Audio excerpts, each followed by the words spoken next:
Когато детето ми разви атопичен дерматит и последваха алергични реакции, започнах да чета много. Това, което открих за конвенционалните препарати за пране и почистване, ме шокира. Аз съм Елица, създател на бранда Гама Органика, където произвеждаме натурални, безопасни, перилни и почистващи продукти. Аз не съм химик по професия и образование, 15 години съм се занимавала с финанси. Гама Органика е една много дълбока лична моя трансформация, едно приключение, което започна много преди първата бутилка да достигне до магазина.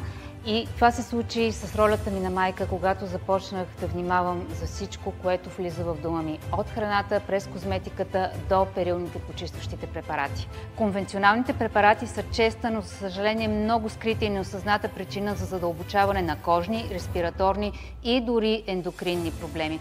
Даже продукти с етикет еко често съдържат съставки, които аз не бих допуснала в дома си. Така обърнах гръб на финансите и реших да следвам един друг път. Път, в който да помагам на хората да имат една по-чиста, здравословна и хармонична домашна среда.